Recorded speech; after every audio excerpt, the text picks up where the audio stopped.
Salut, je suis encore de nouveau avec vous aujourd'hui pour parler encore du message de la parole de Dieu. Et aujourd'hui, on va dans le livre de Jean, le verset 20. Nous allons pas parler de tombe au vide, nous allons pas parler de la rencontre de Marie et de Magdala après que Jésus-Christ le Seigneur soit ressuscité. Nous n'avons même pas parlé des apôtres envoyés, mais nous allons parler de l'unique bienfait de croire sans voir. Alléluia. Ce bienfait-là que Dieu dépose dans notre vie, et Dieu a utilisé dans sa parole un disciple qui était proche de lui, qui était assis à la table avec lui au moment de la communion, au moment où ils échangeaient le pain, au moment où ils prenaient le vin pour manger ensemble, qui a vu la persécution de Christ, qui en a été enseigné même quand Jésus faisait les miracles, quand ils étaient dans le bateau ensemble, dans la barque, quand il y avait les tempêtes, l'épreuve, il était là, il a tout vu. Il a tout vu et Jésus lui-même lui a dit ce qui en allait arriver et après. C'est comme il était dans le avant, le pendant et le après. Et même à ça, il a décidé de ne pas croire sans voir. Et qu'est-ce qui fait qu'il était aussi pointilleux à voir, précision qu'il avait en lui. Et aujourd'hui, cette relation de Thomas avec Jésus me pousse moi-même à toujours vérifier, même s'il y en a la précision. C'est pas vivre dans une forme En fait, Thomas en avait ce petit problème.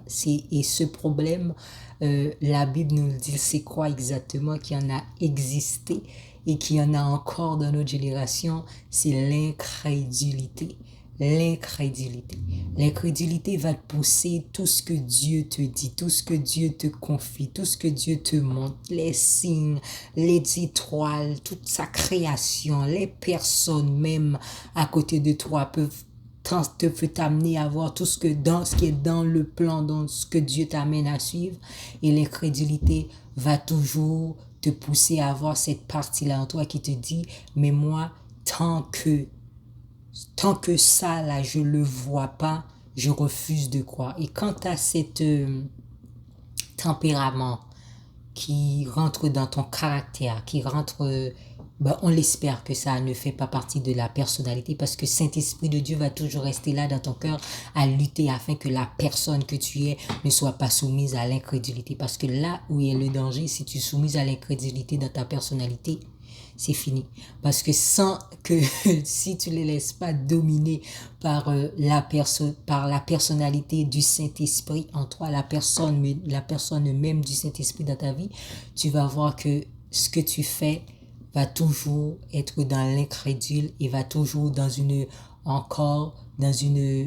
découragement, dans une vie comme sans but, sans objectif, sans sens, qui va comme je suis là pour être là et tes intérêts sont là, mais tes intérêts ne valent pas vraiment grande chose vu que c'est l'incrédule qui t'amène. Si l'incrédulité t'amène, tu vas souffrir et on est appelé à souffrir pour les bonnes choses. Quand tu crois sans voir, même si tu souffres, ta souffrance est soutenue, ta souffrance est supportée, ta souffrance, il y a toujours une main où tu sens dans le surnaturel, dans le spirituel, qui te tient et qui te fait sentir, qui te fait même sentir sans voir que tu n'es pas tout seul.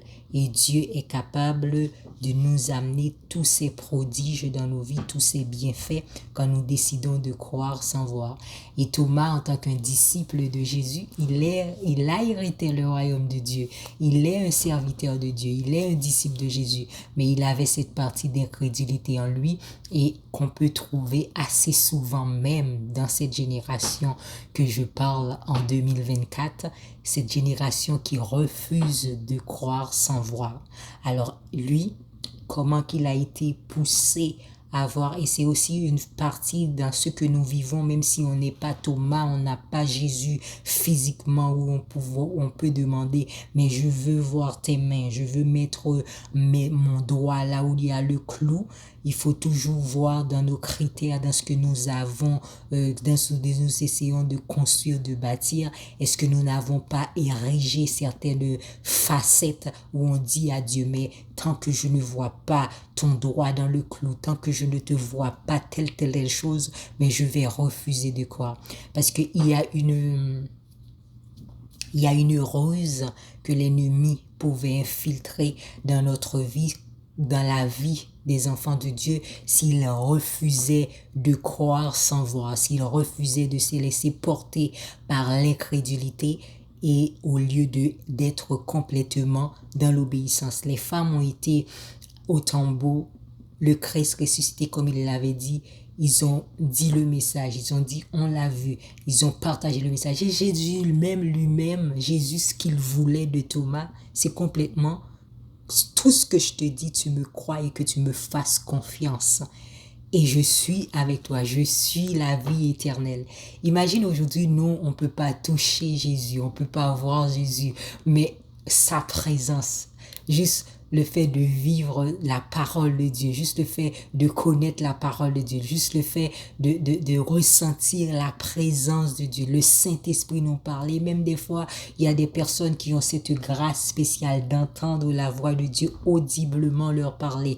Quand Dieu puisse aussi utiliser un exemple dans la famille pour le parler. Et quand Dieu parle, comment savoir que Dieu parle? C'est pas des fois comme tout le temps des choses qui viennent chambouler où il y a comme les prophètes qui ont des visions complètement extraordinaires dont Dieu se révèle à eux.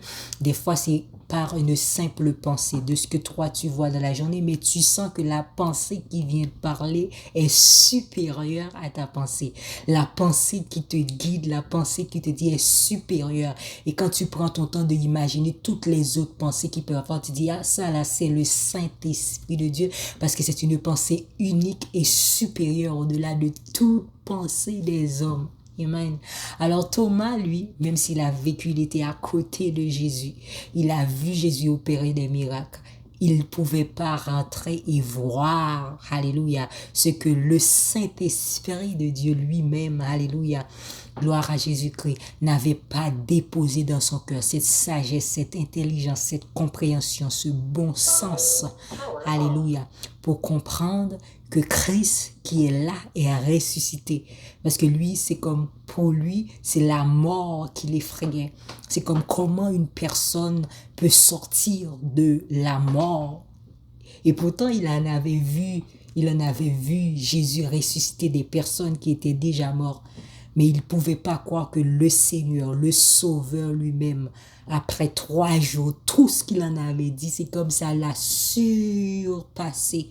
C'est un merveille, un miracle qu'il a surpassé, qu'il ne pouvait pas comprendre, qu'il ne pouvait pas expliquer. Et il a demandé, et l'incrédule s'est manifesté dans tout ce qu'il ne pouvait pas comprendre, qu'il ne pouvait pas imaginer. Il a demandé, mais ce que je veux, c'est de voir. C'est comme, pendant qu'il est en train de dire ça, tu sens une deuxième écho que le Saint-Esprit peut t'amener à comprendre quand il dit, je veux voir mon Sauveur, je veux voir mon Maître, je veux voir Rabouni, je veux voir mon Seigneur, je veux voir mon ami, je veux voir mon Dieu. Pour pouvoir le toucher et savoir qu'il est vivant. C'est tout ce que le Saint-Esprit nous montre aussi dans la parole de Dieu, parce que Dieu lui-même en avait préparé, alléluia, et pour répondre à Thomas, il a dit, tu m'as vu et là tu crois. Et dans la Bible, c'est écrit cru au passé simple. Mais Jésus lui-même, il parle, il dit « Heureux ceux qui n'ont pas vu et qui ont cru ». Bienheureux, heureux. J'aime beaucoup utiliser même dans le sermon sur la montagne, quand Jésus parle le royaume, son royaume, le royaume des ténèbres. C'est ce qu'il faut comprendre en tant que disciple de Jésus. Il faut toujours avoir cette stabilité, ce fondement de la foi comme une base où on refuse de passer aucune idée d'incrédule dans notre vie.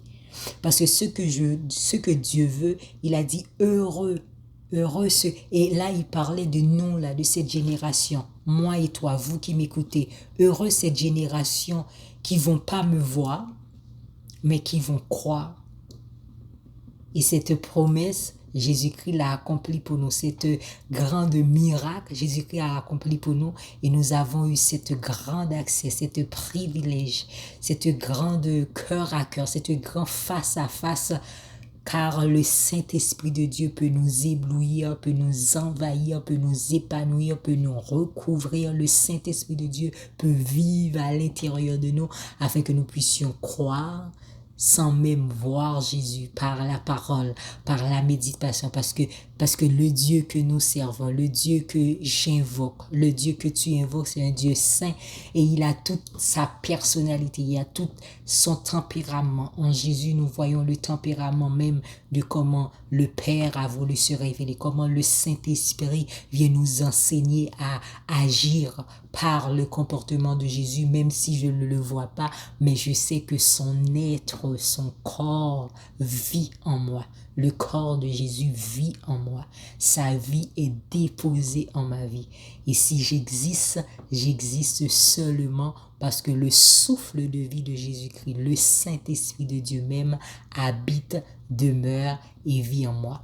On va prier pour que Dieu puisse chasser toute doute, tout incrédule, toute forme des fois, des choses qui nous poussent à reculer en tout le temps.